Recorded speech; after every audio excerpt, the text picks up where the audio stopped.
افسانہ در افسانہ اردو کے ممتاز محقق، ماہر لسانیات، مترجم، نقاش، شاعر اور مدیر شان الحق حقی کی ایک ایسی خود نوشت ہے جو ان کی علمی ادبی شخصیت کے علاوہ اپنی روایت، معاشرت، ثقافت، اندھے عہد کی تصویر، تاریخ اور تہذیب کی تفہیم کا ایک معتبر حوالہ ہے۔ اس خود نوشت سے ہماری ملاقاتیں مختلف شعبے حیات سے تعلق رکھنے والے ان افراد اور اشخاص سے ہوتی ہیں جن کی زندگی میں ہمارے لیے ترغیب اور تحریک کے بہت سے عناصر ہیں۔ اس میں ایسے مثالی کردار بھی ہیں جن کے تجربات و مشاہدات ہمیں متحرک اور مہمیز کرتے ہیں۔ شان الحق حقی نے اس خود نوشت کا عنوان افسانہ در افسانہ ضرور رکھا ہے، مگر اس میں ان کی زندگی کے حقیقی واقعات اور مشاہدات ہی ہیں۔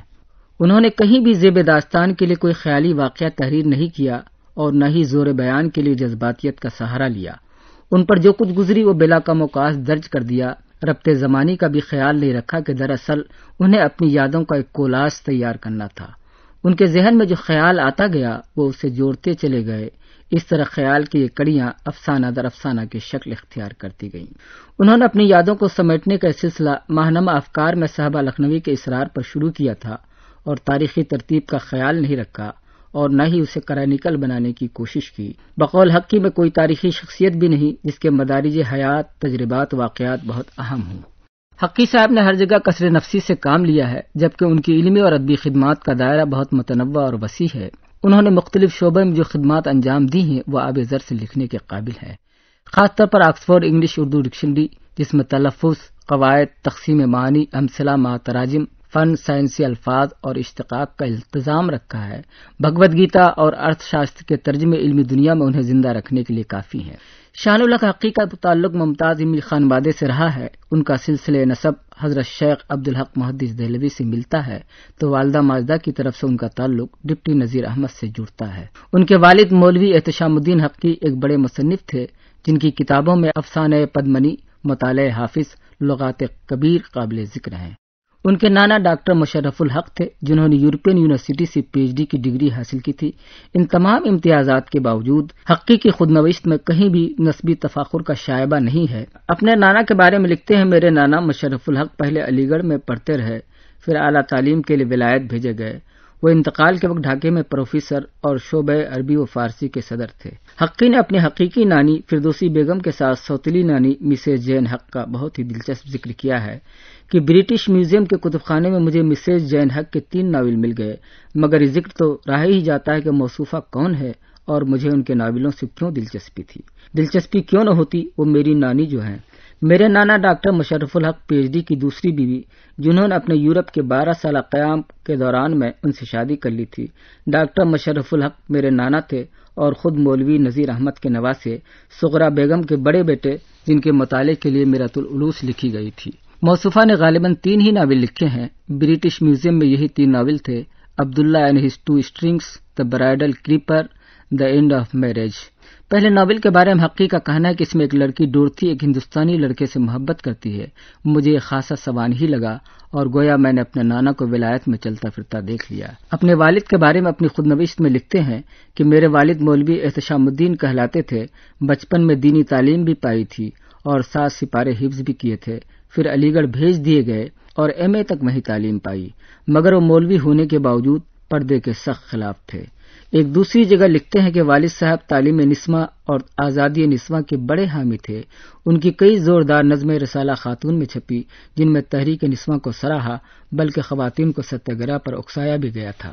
شان الحق حقی نے اپنے رشتہ دار مولوی نذیر احمد کی نواسی قیصری بیگم کا بھی ذکر کیا ہے جن کی خود نوشت کتاب زندگی اردو نامے میں قسط وار چھپتی رہی ہے۔ حقی کی خود نوشت سے ہی پتہ چلا کہ اردو کے معروف ترقی پسند شاعر جاں نثار اختر ان کے پھوپھی زاد بھائی تھے۔ بقول حق کی جنو بھائی کی والدہ میری والدہ کی خالہ زاد بہن تھی۔ شان الحق حقی نے اپنے خاندان کا کہیں مربوط تذکرہ تو نہیں کیا ہے، مگر ایسا لگتا ہے کہ ان کے خاندان کا ہر فرد آفتاب و مہتاب تھا اور سلسلے شعر و ادب سے جڑا ہوا جن کی خدمات قابل رشک ہے۔ خود حقی نے اعلیٰ تعلیم پائی، علی گڑھ مسلم یونیورسٹی سے بی اے کیا، سینٹ اسٹیفنز کالج دہلی سے انگریزی ادب میں ایم اے کی ڈگری حاصل کی، ماہنامہ آج کل دہلی کے نائب مدیر کی حیثیت سے کام کیا، شملہ میں مترجم کے طور پر خدمات انجام دی اور پاکستان ہجرت کرنے کے بعد بہت سے اعلیٰ عہدوں اور مناصب پر فائز رہے اور بیش بہا خدمات انجام دی۔ خاص طور پر ترقی اردو بورڈ کے معتمد اعجازی کی حیثیت سے بھی کام کیا۔ انہیں شعر و ادب لسانیات کے علاوہ نجوم و فلکیات سے بھی دلچسپی رہی ہے، جس کا ذکر انہوں نے اپنی اس خود نوشت میں بھی کیا ہے۔ شان الحق نے اپنی خود نوشت میں اپنی تعلیم، اپنے اساتذہ، اپنی ملازمتوں کا حال لکھا ہے، مشاہیر سے اپنے مراسم کی داستان لکھی ہے، اپنے احباب کا بہت محبت سے ذکر کیا ہے، عزیز احمد جیسے دانشور، اختر حسین جیسے ناقد کا تفصیلی ذکر ہے، بنگلور کے علام ڈاکٹر مہکری وغیرہ، علی گڑھ کے ڈاکٹر علیم، عبدالعزیز میمن، معین حسن جذبی، ڈاکٹر ہادی حسن، صفیہ اختر، ڈاکٹر ظفر الحسن، ڈاکٹر ضیاء الدین، آغا محمد یعقوب دیواشی مدیر آج کل، رفیق خاور مدیر ماہنو، کامل القادری، حمیدہ بیگم، ظفر عمر کا بھی تذکرہ ہے۔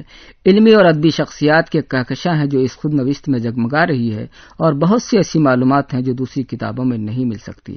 خاص طور پر شملہ میں اپنے افسر شعبہ کپتان جٹ کے بارے میں جو لکھا ہے وہ بہت دلچسپ ہے۔ جٹ صاحب نے 30 برس بڑی محنت اور لگن سے اردو سیکھی تھی۔ ان کا معمول تھا کہ روزانہ 1 گھنٹہ فیس دے کر اردو کے کسی ایسے استاد کے ساتھ گزارتے جسے انگریزی بالکل نہ آتی ہو۔ دلی میں استاد بے خود سے صحبت گرم رہتی تھی۔ مولوی عبدالحق سے بھی اچھی ملاقات تھی اور انہوں نے ان کو انجمن کی مجلس اعلیٰ میں شریک بھی کر لیا تھا۔ ہم اہل عملہ کو بھی ان کی ہدایت تھی کہ میرے سامنے اردو مبروس نہ بولا کرو، خالص اردو ہو یا خالص انگریزی۔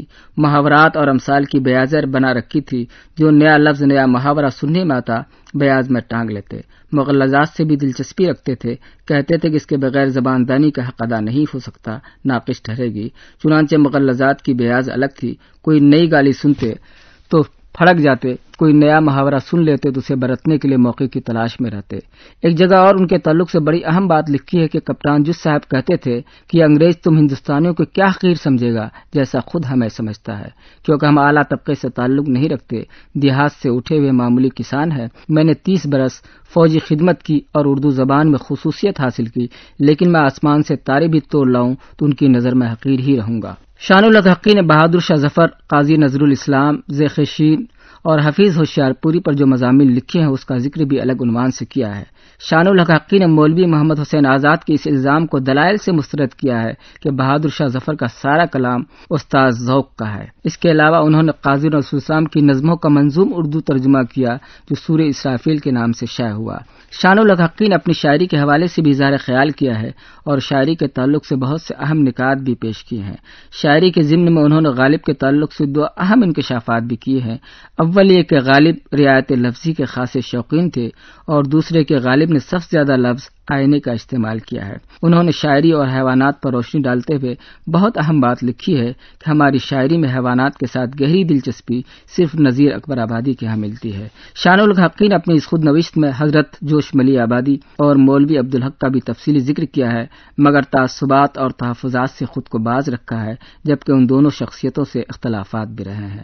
شان الحق کی ایک بڑی خوبی ان کی بے تعصبی ہے۔ انہوں نے کہیں بھی تعصب سے کام نہیں لیا اور نہ ہی اپنے دل کی بھڑاس نکالی، جبکہ بہت سے خود نوشت لکھنے والے اپنے مخالفین کو نشانہ بناتے ہیں، ان کی تضحیق کرتے ہیں۔ شان الحق کا علمی کارنامہ قابل داد اور قابل رشک ہے۔ ان کا قابل ذکر اور وسیع کام ارتھ شاستر اور بھگوت گیتا کا ترجمہ ہے۔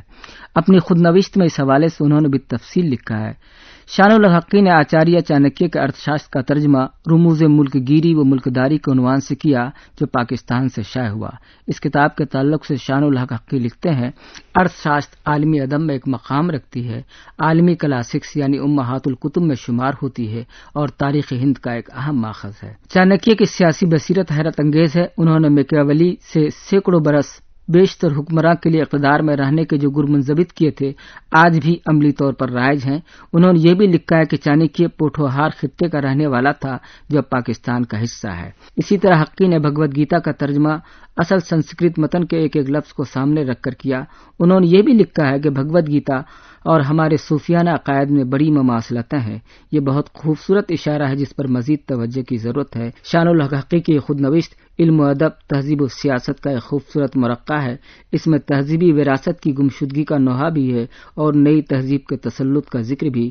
اس خود نوشت میں دلی کی تہذیب، رسم و رواج، آداب و اطوار، زبان و بیان، تفریحات اور طرز معاشرت کا بہت خوبصورت بیان ہے کہ مصنف کا تعلق نہ صرف دہلی سے ہے بلکہ زندگی کا سفر اسی شہر سے 15 ستمبر 1917 کو شروع ہوا تھا، جو ہجرت کے بعد دوسرے ملک کینیڈا میں 11 اکتوبر 2005 میں اختتام کو پہنچا۔